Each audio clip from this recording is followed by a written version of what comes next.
All right, welcome everybody to Legal Tech Week for October 18th, 2024. This is the show where we talk about the top stories in legal tech and innovation. And I apologize that it is somewhat noisy behind me. I am here live at the KM&I for Legal, or Knowledge Management and Innovation for Legal conference. It's happening in New York City. As a matter of fact, it's just kind of wrapping up over the next hour or so. The closing keynote is going to be while we're sitting here talking, so we're gonna all miss that. Damian Real is going to be speaking about AI as he does at pretty much every conference these days.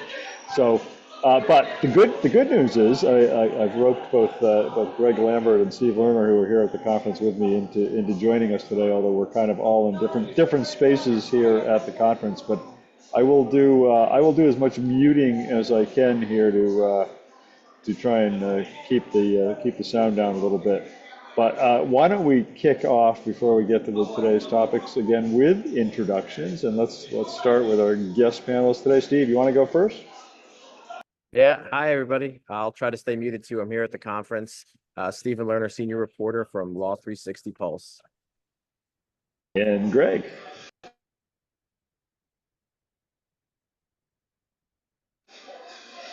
You can't, Greg, can you hear me? Yeah, the Wi-Fi keeps going in and out, so I'm not sure if you're. That's because I'm hogging it all here.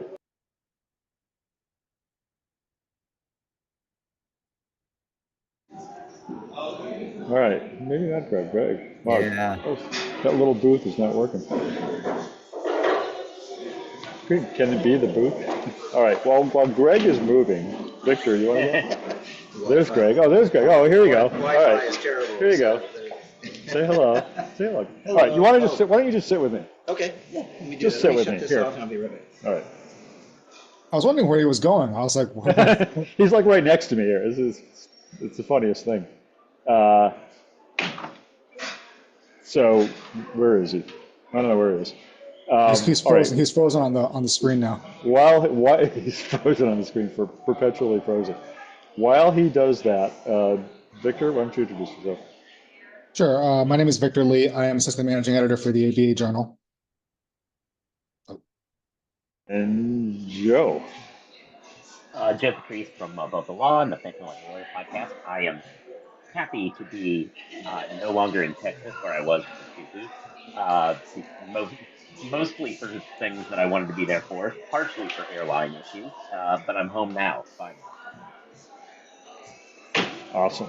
All right. And all right, you want to just try and be on the same thing? I'll look and take our headphones off, and want to just do this, pull a chair over. Let me get my headphones off. Let's see if this is going to work. This is a little on the fly. Sausage made live. We'll see. Now I have to switch over to my other. Somebody could talk while I'm switching over to my other audio.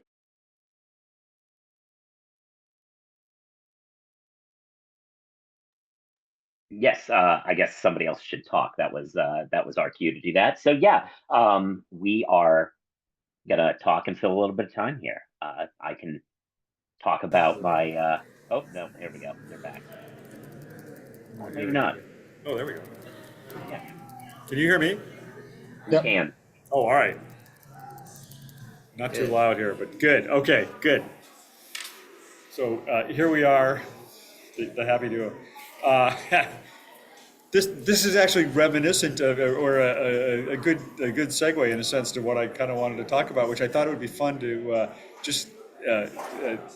Greg and Steve will have to bear with us a little bit, but we did our live thing at ClioCon last week, our live version of this show, which I haven't gotten the recording yet. I'm still waiting for Clio to send us the recording so we can get that posted. I think we have the audio, and I think Ben might have actually posted the audio. I'm not sure. But I don't know. Any thoughts? I thought it was a lot of fun. I thought it worked out pretty well. Agreed. I thought it was really well done. Some of us had practiced at Relativity Fest with a kind of impromptu version of live, so we had a bit of the kinks worked out. I thought it was really good. I thought the format was great. Yeah, I think we should do live shows more often. It's a lot of fun. Yeah, I enjoyed it. I thought it was just cool just being all there in person. And yeah, I think I think our agenda was a little bit ambitious with all the topics we were planning on covering, and I think we ended up like only getting to like a fraction of them. But otherwise, it was fun. It was a nice change of pace, and I think just being on stage with everybody was just a really cool experience. So thank you, Clio, and thank you, Bob, for help making that possible. Yeah. And what about Clio itself? What did you guys think of the conference this year?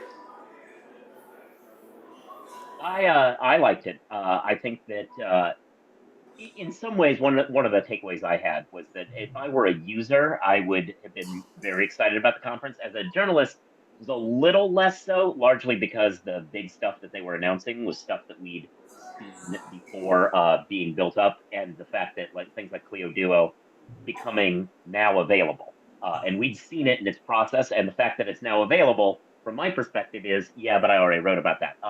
Which it's not their fault. They're not there to appease journalists, right? They're there to provide products to the users. And from their perspective, it was a lot of fun. I'm sure it was very exciting because now they can finally use this thing that we've been talking about for a while. Yeah, Yeah. I thought it was a good show. I mean, they always put on a good show. They're always really focused on making sure everybody has a good time. Everyone's, they're, they always have things planned, and it was definitely a grueling couple of days because I felt like it was like one thing after another. But the conference is always like that, and there's never a dull moment there. I kind of agree with Joe. Sort of like, yeah, it's obviously geared more towards users and more towards like people who are there in the hopes of them bringing them to the customer base, I guess. Um, it was cool seeing the product. It was cool seeing the demo live, especially since like they even made a big deal about the fact that it didn't fail like most demos do when you do it on the fly without any preparation. So kudos to them for that. But yeah, it was cool seeing it in action, and it was cool just kind of just talking with them to kind of see like what their plans on and what they want to do with it. But yeah, I mean, yeah, like I said, they always put on a good show, and it just keeps getting bigger and bigger. I mean, just when we were talking about it amongst ourselves, just like when they started off, like just in a ballroom at like one of the smaller hotels in Chicago, and now they're doing convention centers in one of the largest states in the country. So yeah, it's definitely they've come a long way from that. I wrote a story this week that's not my actual story for this show of the week, but I did write a story this week about the growth that and I haven't been there unlike you, Bob. I haven't been there for everyone, but I've been to Clio's since about their fourth one, where they'd already gotten from about 200 up to about 500, 600 maybe. But still, to be in a room with 2,600 people who were there in person with more online, it just really showed how big it had gotten. And I thought in my post, I talked to Jack Newton about it, and one of the things I found interesting was that and he said this on stage too, that even at this stage of development, where they're a $3 billion company and have their logo on hockey on hockey jerseys, and I also confirmed look from him that in the new EA NHL video game, it has the Clio on the Canuck jersey, which is exciting. But even in that world, they're still largely driven by word of mouth and client referrals and stuff like that. Which that's if that's if that's something you think is going to be useful for your business, like building out this kind of an event is so huge because this event is just all about all of this internal networking and building out and evangelizing that then turns those users back out there into the market. Which, if you're based on a word of mouth kind of strategy, you've got to get in the convention business. Yeah, I mean, we kind of talked about it as a cult. I just on the conference itself, I thought I thought it worked surprisingly well. There's multiple venues, which I was kind of worried about going into it. And I thought the only downside was the fact, I think it was Joe, it might have been you at some point, who said that the problem is there's no center of gravity here in terms of like where you go after hours was more the issue, not during the day, but it was like there wasn't like a single bar people congregated at the end of the day. But we can live with problems like that. I mean, Yeah, and it's starting to develop. It's one of those things where I actually feel Clio usually has a process of being in the same city for 2 straight years. They are not able to go back to Austin next year because Austin is tearing down its convention center, as it turns out.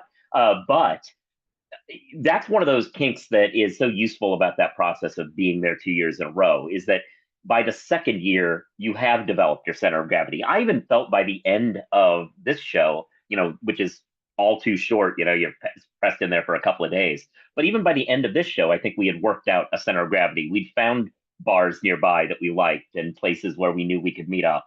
And that's all stuff that would carry over as institutional knowledge into next year if we were able to go back to the same place, but we aren't.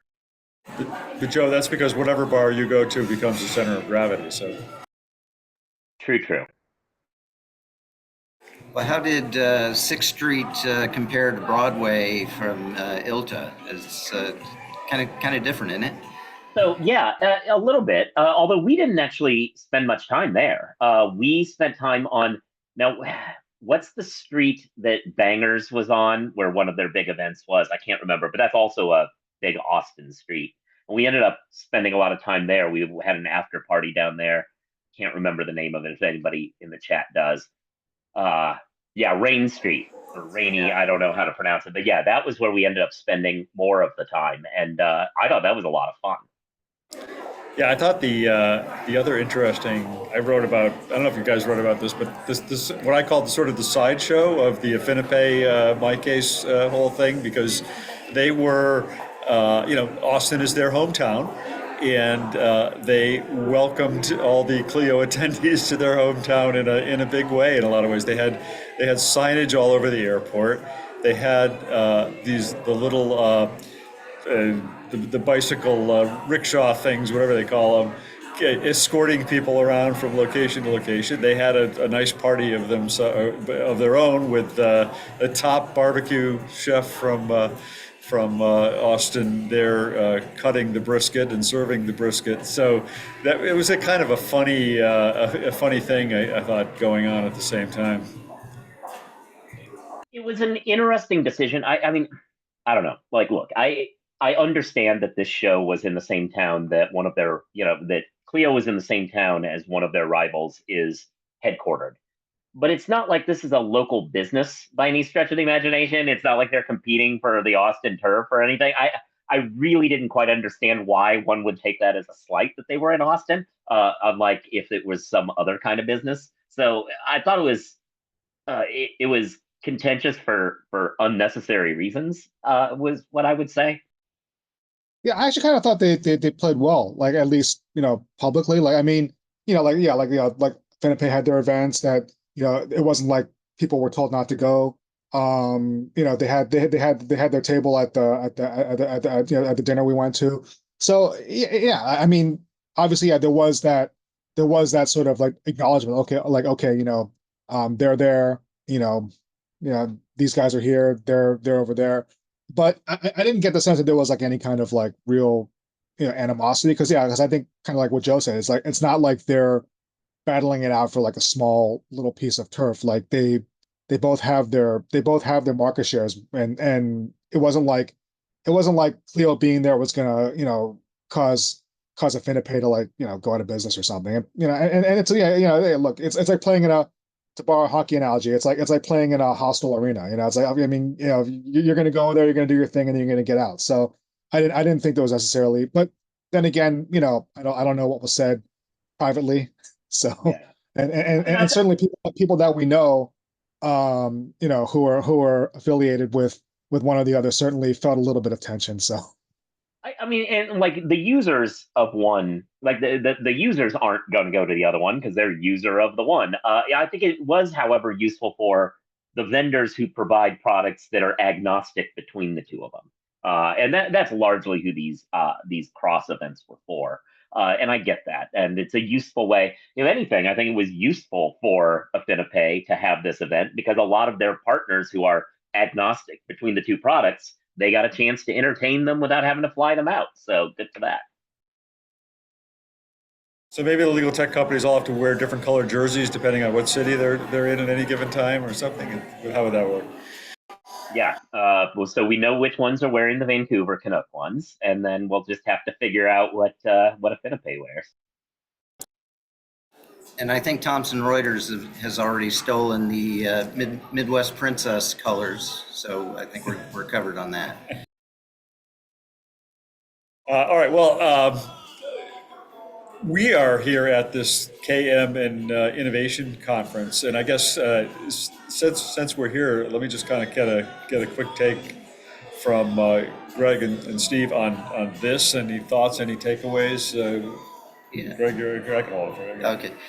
Yeah, I thought it's a great. I think it's the facility here is great. The food has been really good. Lots of people. What was there? I forget what the count was. I don't know. I don't think I ever heard the count. I think it was Bigger than last year. like That's all. 225, 250, somewhere around there. Alternate now. And so Now we're going to get to hear the Now we're gonna keynote. hear over the Patrick. And you don't want to miss it. It's David Real. Conference is good. I think one of the things that I'm hearing a lot, and this is just the nature of the beast. There's a lot of KM conferences, and so I know there's a big push for it, but I don't know how much is too much. Yeah. No, Damien is not going to sing. He says, "I don't know. I don't know." Oh, and is here. You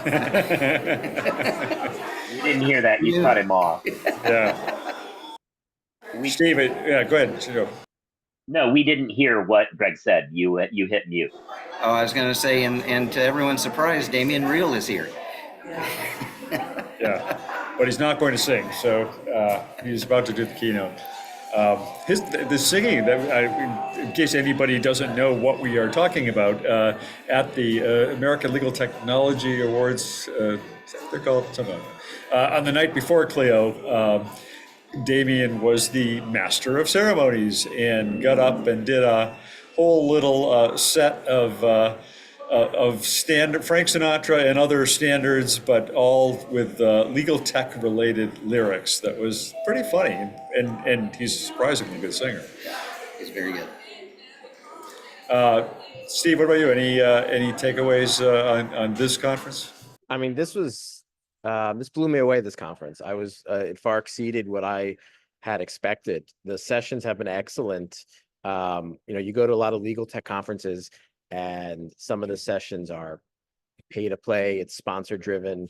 Can you really trust what they're saying? But this was really good. It was driven very much by the knowledge management professionals and leaders at these firms. Lots of great tangible knowledge management advice came out here. Some really, really good stuff. I wrote a few articles about it already. This has been an excellent conference. Definitely one of the surprises of this year so far. So I agree. I thought one of it's really interesting. It's really interesting field. I'm not in knowledge management. You are in knowledge management. You work in that field, but you realize how it's an area of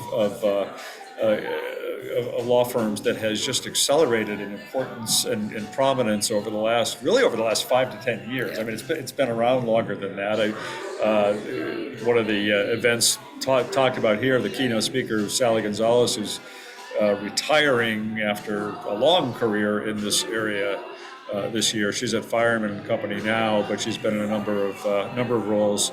And I actually got a chance to interview her a little bit yesterday about kind of how this field has evolved in her perspective, and it's really fascinating. And then the integration of the whole innovation part of it, which it used to be just knowledge management. Now it's KM&I, and really a critical field at a critical time right now. Yeah, and it's always been an industry that has been really good about sharing, just because KM is different at every firm. So I was joking on my session that I could lay out my entire blueprint of how we do knowledge management, and it will not work at your firm because your culture's different. Your systems are different. And so it's more, so I think it gives people a comfort in sharing their experiences, their ideas, without feeling like they're giving something away, other than, hoping that they get something back, I think, in return. So, yeah, go ahead, Steve. No, I was just going to say to Greg's point, there was a really good session day one about how different firms are structuring the knowledge management teams. There's different structures at firms. They can all be successful. The way that they structure might have some commonalities. That was interesting. Yesterday, there was a really good session on AI use cases, 2 years later, generative AI at firms. And now we're seeing really good use cases of knowledge management teams having success stories with them. And then today, really good session about sort of the psychology of change management, trying to convince lawyers to adopt new tools. I thought that was really good as well. It's going to get a little loud here, but no, it's been an excellent conference. You're muted. Muted.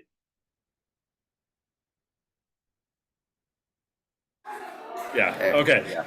Yeah. For some reason, my shift thing wasn't working. If only we had some good technology. I know people it. around here.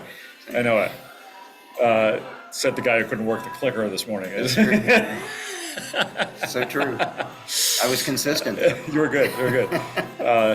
But the guy this morning, one of the speakers this morning was the guy, like the psychology of the lawyer's brain, I guess we were maybe just alluding to.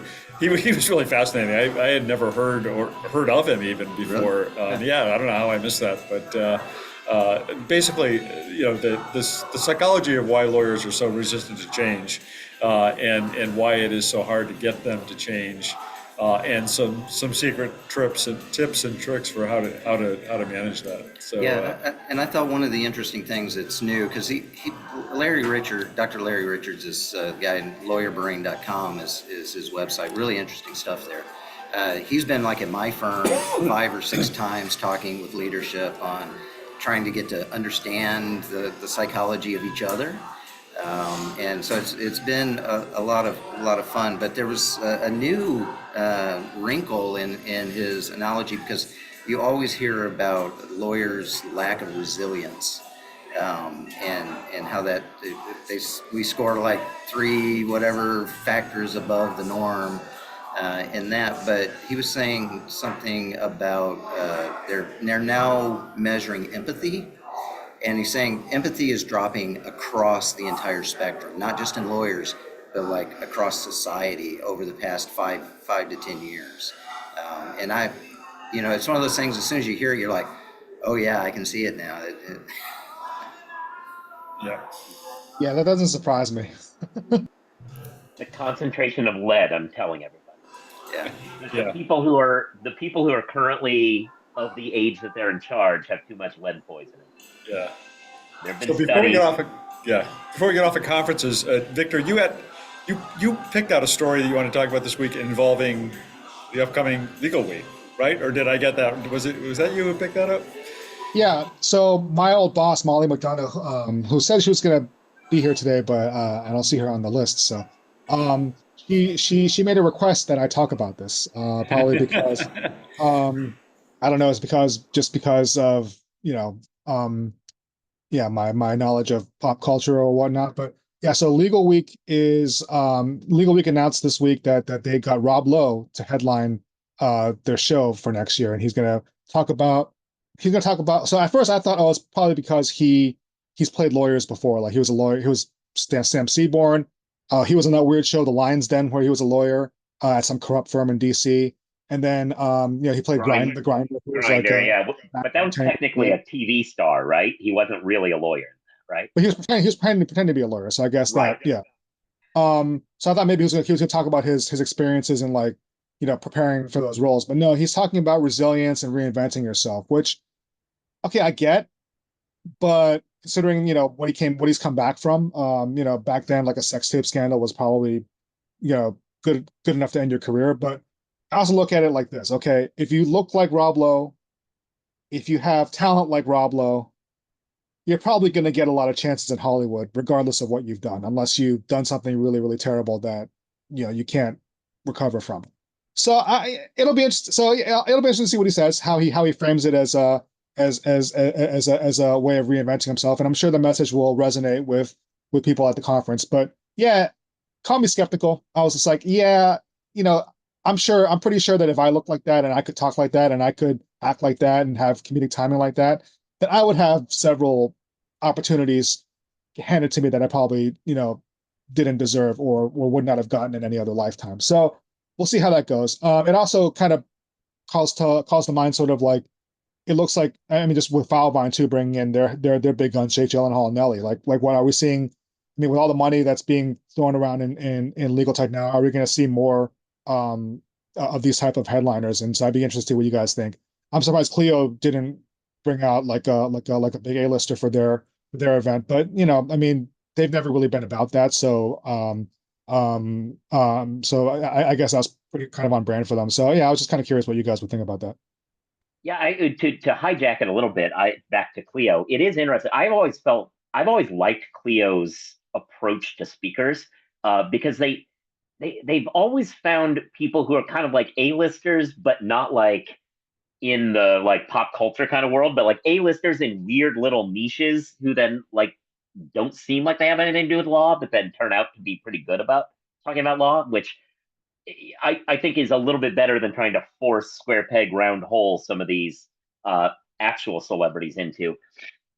And the other thing I was going to say before we get back to Victor's question, I wanted to say, all right, so Rob Lowe, West Wing, played a lawyer before he became a speechwriter.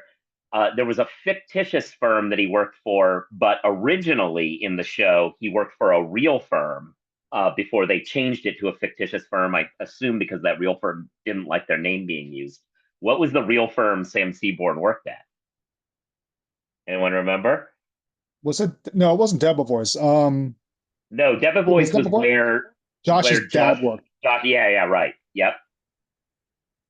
I'm ashamed I know this much about this show. Was it Skadden?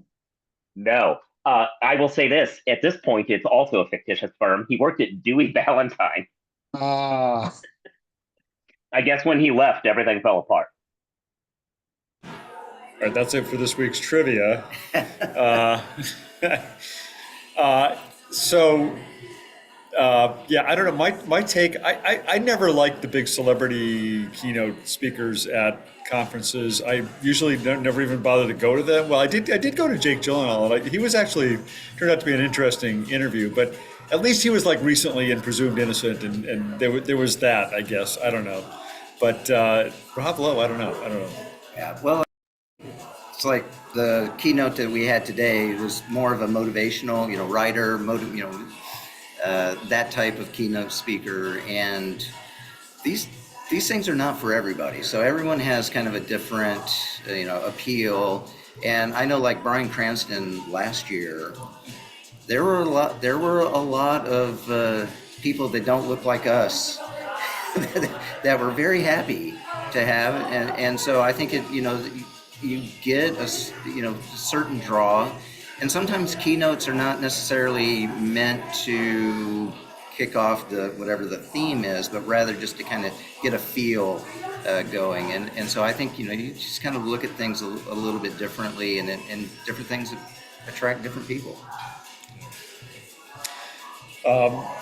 Well, by the way, Victor, you're much better looking than Rob Lowe, so I wouldn't worry about that. But Yeah. Please, Well, I wouldn't even go there. That's look, Rob Lowe is a handsome man. He's a great looking guy.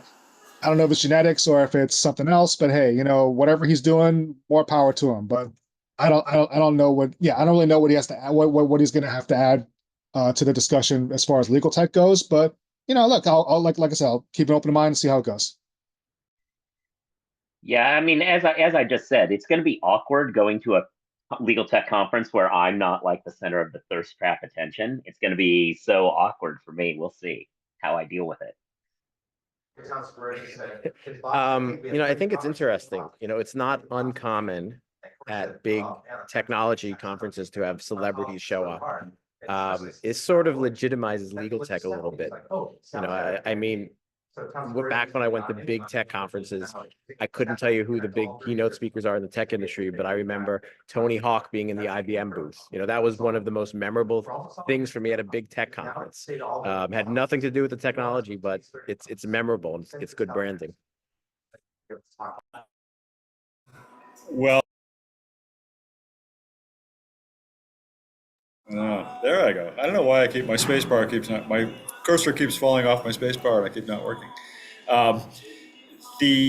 Speaking of maybe opportunities for redemption, I mean, there was very weird news out of the legal tech world this week involving the very sudden departure of the CEO of UnitedLex, and I don't know to what degree we want to go into details on it, but for me it was particularly odd only because I had just had him on my podcast like that week.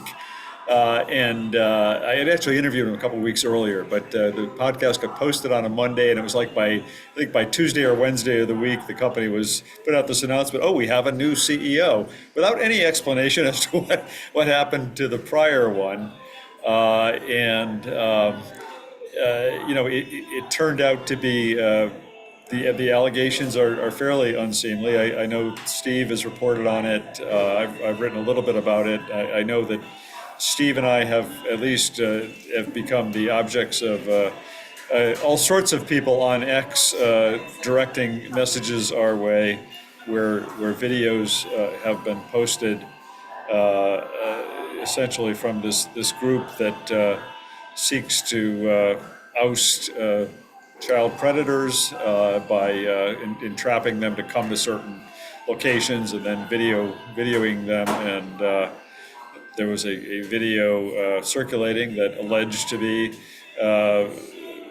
this CEO, and I don't know that anybody's firmly established or proven that it was or was not at this point. Kind of have to just go by what the video is saying. And there was some chat posted as well, but pretty unusual story for the legal tech world. I mean, this is literally the second time in my writing about it that a CEO of a legal tech company has had to leave for, assuming there's any truth to this, for similar kinds of circumstances. I don't know. It was just a very weird, and I guess they got. I haven't talked to them. I guess they did get some crisis management PR people involved, and I guess they did put out a statement. See, you were telling me. I think I haven't seen it, but they put out a statement of some kind earlier this week, I guess. But quite a story. Yeah, I mean, I thought you were going to segue from ClioCon, being like, speaking of Austin. But no, yeah, they did put out a statement. And just to be clear, the company UnitedLex said that they fired him on October the 4th after learning information related to his personal conduct. We haven't been able to confirm any of the details that are online, that are public, that are disturbing. We're still looking into those details. I did reach out to UnitedLex, their representative, and asked them, when did they become aware of this personal conduct? How did they become aware of this personal conduct? And they declined to answer. So we're still trying to find out aspects of this. It is very unusual. He was only there for 1 year. And so there is a new CEO for the company right now. So we're still digging up information. It's very strange that this happened and how this happened. So we're still on the lookout to try to connect the dots with everything.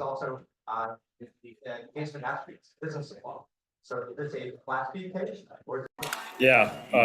Well, I guess we have to kind of stay tuned and see what else comes out of this. Again, I know there's sort of a lot of, the rumor mill is going hot and heavy. There's a lot of allegations floating around out there, but we will see the truth of it. I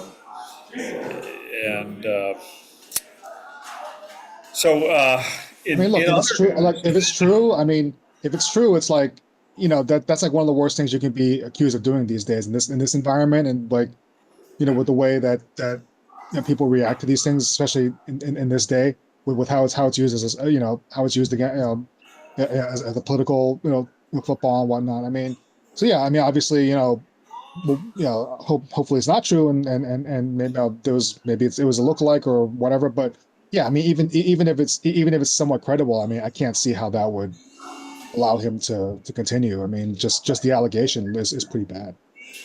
Yeah, I will say though, yes, but there is something to be said for, there's a growing problem of kind of the vigilante justice thing. This is not the job of random to quote from, I guess, from The Dark Knight, random dudes in hockey pads. This is not their job. This is the job. If you feel like somebody is doing something like this, you turn it over to actual authorities. Not that I have a huge amount of faith in law enforcement as a general thing. Obviously, we've seen a lot of abuses on that front too. But given a choice between the two, I think I would rather put my faith in something that has some actual guardrails than just a bunch of folks on the internet trying to do their weird vigilante justice. Yeah, I'm with you on the vigilante justice, and if you watch the video, it's very disturbing because it ends in a physical, literally somebody throwing a pumpkin at the head of this person in the video and knocking him to the floor, and him looking somewhat dazed after that. I mean, if that wasn't a concussive event, I don't know what might have been, you know, that's simply not the way to try and deal with this kind of situation. But just a horrible story all around in every way. So, Greg, you were observing a couple of trends this week. How are we going to transition? How do we transition out of that? Yeah, I'm going to turn to Greg and look for some good news out of the legal world. I don't know. Well, I don't know if it's good. I've found it interesting. Now, you guys may expand on this a little bit, but I just read where Latera is rebranding itself as an experience company. We had earlier this week that Mark Torchiani and Courtroom Insight is rebranding itself as a data company.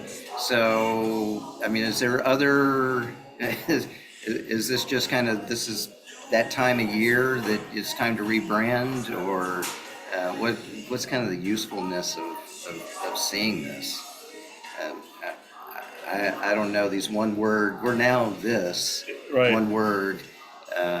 Kind of an interesting way of kind of, I guess, trying to like reposition your company so that people look at you differently. Yeah, I thought it was really interesting in the case of Latera.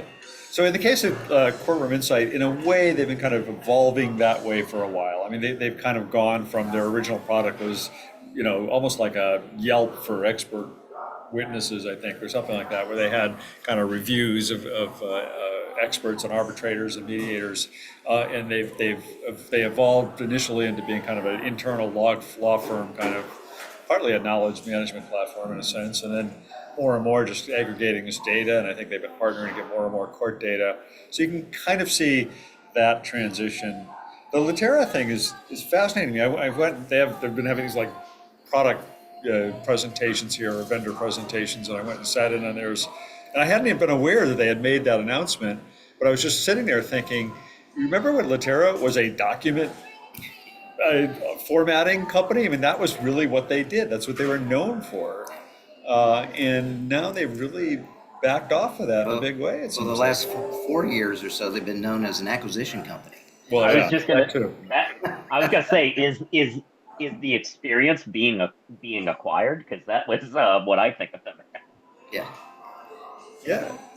No, I mean the experience is all around. You know, basically their one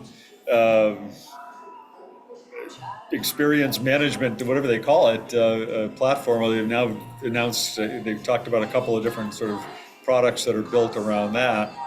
And they're about to roll out an AI-related one or something they were talking about a little bit. I didn't get all the details on it. But it's kind of a whole different direction for Latera. And there's been a lot of changes, you know, in the management, everything else at Latera over the last few years too. So. That was all I had. Okay, all right. I know. I was at the. All right, let's go back to the UnitedLex scale. No. I was just gonna say that I was at the Courtroom Insight relaunch a few nights ago. I think the name is also now CI, if I'm not mistaken. They They rebranded the name. Not the first time we've seen a rebranding like that in legal tech. So I wonder if this has more to do with the market changing and just vendors adapting to some of the changes in the market. But it's a trend we've noticed as well. Data is the new gold, so why not become a data company and start selling gold? Yeah, well, in my industry, CI is known as competitive intelligence, so maybe they're kind of playing on that a little bit. Good point. Good point. Yeah. Um, Joe, you were going to talk a little bit about some of the something back to Clio, I guess, in a sense. You had written about something that came out of that. Yeah, I mean, it dominated the last couple of weeks of our lives, so we may as well talk about it, right? The biggest thing, it's not weird to talk about it. One of the things that Clio has done ever since that first one that I went to, which was the fourth one we've now, I think, worked out, ever since then, they have been very, that was when they unveiled the Legal Trends report, which is interesting is set of insights. They take anonymized aggregated data from the platform as well as some other research that they do and come up with trends that are useful insights into the market, especially the market they serve, which is not exclusive, but predominantly small and solo. Obviously, they're getting into mid-size, but whatever. But one thing they did 5 years ago was a secret shopper program where they, working with another consulting firm, went around and tried to figure out if, like played around with like pretending to be a hypothetical client to gauge the customer service that they were getting from law firms. This year they did that again. 5 years, let's try it again. And so they reached out to 1,000 law firms by email and 500 by phone to figure out how they handle new clients, especially after they've done it before, and it was embarrassing the time before, some really bad numbers. So how do we think they did this time around with the market fully knowing how bad it was the last time? Worse is the right answer. Everybody was worse. So last time around, the percentage of firms that they reached out to by email who did not respond was 60%. It is now 67% not responding when they had an email inquiry, which I understand that spam has gotten worse in this world, and so people are a little bit more guarded online. But uh, assuming that their consulting firm did not reach out with, "I'm a Nigerian prince, can you help me get my money out of," like if they didn't have that pitch, it shouldn't have been ignored. That said, the by phone number was weirdly worse. Now they couch this number opposite of normal, so now, as opposed to the last one where they didn't call back, this is the percentage of people who did call back. In 2019, it was a whopping 73%, which is not terrible. It is now down to 52%, which is really bad. So at this point, what we can say out of it is that lawyers, especially in that small and solo market, are failing at the basic entry level of being a lawyer, which is, well, no, the basic entry level of being a lawyer is an inflated sense of self-esteem. But after that, having clients, and they're just not doing that. And these are all issues that could be resolved. You can have virtual receptionists, as Joshua Lennon pointed out. I don't know if he's here today. He's sometimes in the audience, as his presentation on it pointed out. Or you could have some automation about it, forms and stuff that can bring people in, at least as an initial touch, so you don't lose that initial contact. The report also talked about how bad it is, and honestly, I'm shocked that it needed to do this research, but it turns out if you don't respond to people when they reach out to you, it's real bad for your brand. Those people tend to go online and talk to people about how you didn't do that. And normally, like, squeaky wheels tend to make more noise, which is a thing. But also, if you do reach out, there was some decent numbers that suggested they would be evangelists for you. So you're really screwing up. But that was a really interesting part of that report for me. I mean, I was shocked at how much people aren't taking advantage of it. And the one other, and not to talk too long, but the one other aspect of it that I thought was interesting was AI chatbots, which you see those on some websites pop up like, "I'm insert fake name of some bot here, ready to answer your question. And as annoying as like a phone tree is as you go through it, what was weird about the report is it turned out most clients were willing to deal with an AI chatbot as an initial touch, assuming they felt confident that a human would eventually get back to them, which that blew me away because I think my visceral reaction is all of that. I just hate it and ignore it. But a lot more, apparently, according to their research, a lot more people were comfortable. Like, yeah, I'm willing to have that conversation with the bot, tell them the basics, and say like, here, get back to me, if I can trust that I'm going to get that call back. Yeah, I was stunned by that report too when they unveiled it, and then also just you've seen the stats and whatnot. And I think one thing that they also had in there is that lawyers are spending about $2 billion for marketing. So it's like, okay, well, you're spending all that money on marketing, but you have these people who are trying to get in touch with you who need your help, and you don't have anything set up or any kind of apparatus set up to deal with them. And yeah, it's surprising in this day and age, with all the options out there, between the virtual receptionist and like the chatbots and like the things like that, that you can't have some kind of system set up. And I mean, I recently had to use a chatbot for a lawyer, that I was trying to get in touch with for another matter. And I remember kind of going through that in my mind, being like, do I really want to put this stuff in a chatbot? It's kind of annoying. But then I thought about it. I'm like, okay, look, if they took the time out to set up a chatbot, they probably have some sort of like systems that they'll get back in touch with me as soon as possible, either through email or through a phone call. And sure enough, they reached out to me almost immediately. So maybe that's what's driving some of that, that the idea that like if there's a chatbot there, that at least it shows this firm is taking client communication somewhat seriously. So maybe that's what maybe that was in the report. I don't know, but yeah, it definitely surprised me that like what Joe said, just with the stats, it was shocking.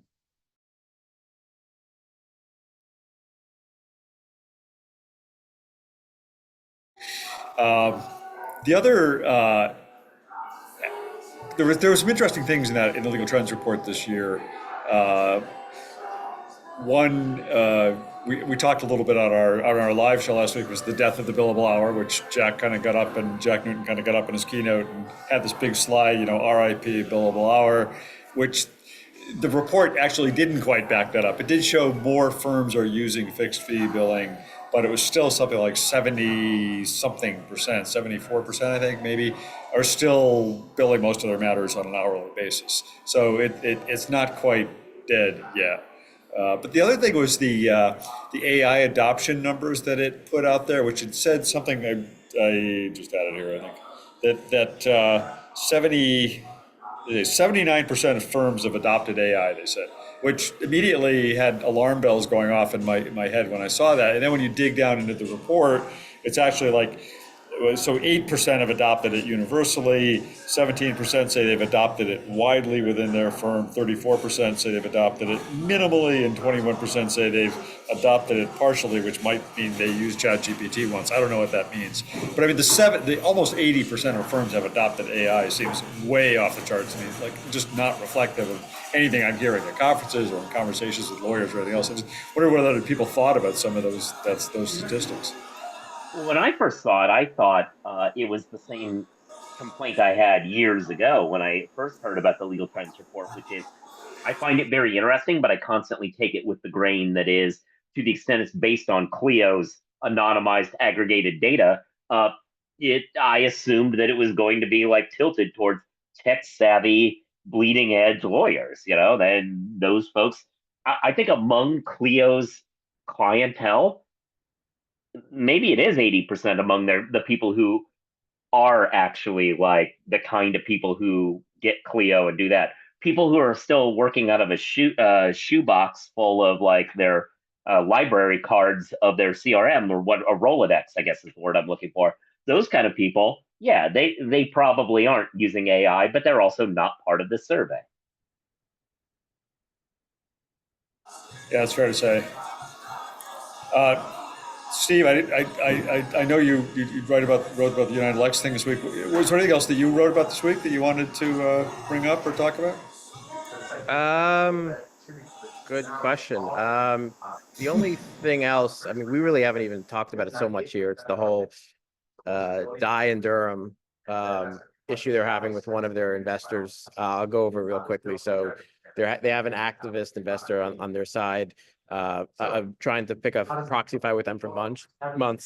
They're called Engine Capital. They've been engaged with a proxy fight for months over board seats. And this past week, Dye and Durham made a deal with a different proxy investor called Black Sheep Fund.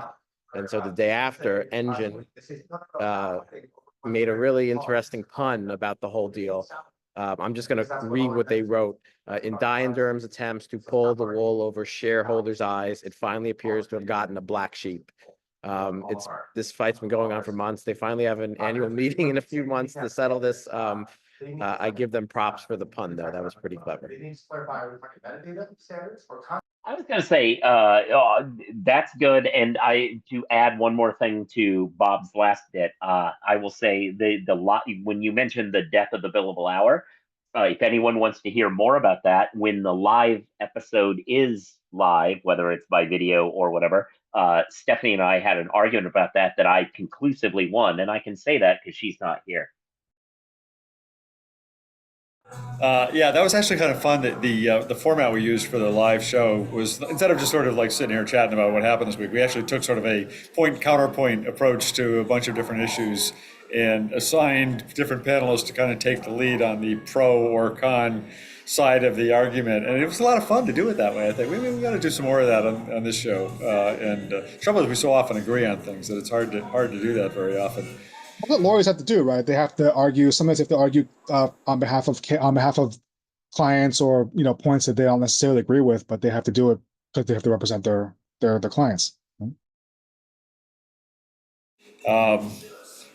All right. Anything else anybody wants to bring up for the good of the order here? We've got a quiet week thanks to travel and everything else. I know Joe is off to Net Documents. I forget, Steve, are you off to Net Documents? I'm off to Rochester in about 20 minutes, which, Nikki is not in Rochester, so I'm taking her place there. And then I get back from that Sunday night, and then I go to NetDocs in Atlanta. So you're filling the Legaltech void in Rochester while Nikki is away. Yeah. I mean, I feel like it's the least I can do. All right. Very nice of you, Joe. No, I'm not going to NetDocs. All right. And I'm going to Everlaw next week, in the Everlaw Summit in San Francisco, which I've never been to, so I'm looking forward to that. And always like going to San Francisco anyway, so that ought to be fun. All right. Well, we will be back next Friday. I will be broadcasting from San Francisco. Who knows? Maybe Greg Lambert will be sitting next to me there too. I don't know. I've got to defend my budget next and explain how much these AI tools are to the firm. Is there a celebrity speaking at Everlaw or no? Huh? Is there a celebrity speaking at Everlaw? Yeah, the guy who does the Hidden Brain podcast, Shankar Vedant, what's his name? Yeah. Vedantam, something. That's not his name. Something like that. Begins with an S and a V. But yeah, no, I think that'll be a really good talk. And there's another keynote. I forget who the other one is, but no Hollywood stars. I actually don't know who's speaking at Net Documents. I should. Yeah, Net Documents. I don't even know. Is there a keynote? I'm totally lost. I've lost my capacity to think about a conference coming up when I'm still at one, so I have to This is out of hand. We need to, maybe not this week, but next week, we need to have a conversation about not all of these conferences have to be in September and October. You can look beyond that. Yeah, why are they all in the fall? A lot of people are Legal Geek this week. There was just the legal. They're all in the fall. We were talking about because a lot of firms and companies are making budget decisions as they enter Q4. So yeah. I mean, I think there's part of that, and I also think there's something. I'm not altogether sure that venue space doesn't get a little bit cheaper right around then, because I know that's why ALM used to be always in January in New York, was it was cheaper to do that show then. But something needs to be done, man. We can't keep just going every week in September and October. Well, we'll talk about this later. Let people go now. All right, we'll let you go. All right, well, thanks everybody for watching and listening and whatever you're doing. And we will be back next Friday with another, perhaps not so sound challenged episode of this show. Maybe. See you then. Have a good week, everybody.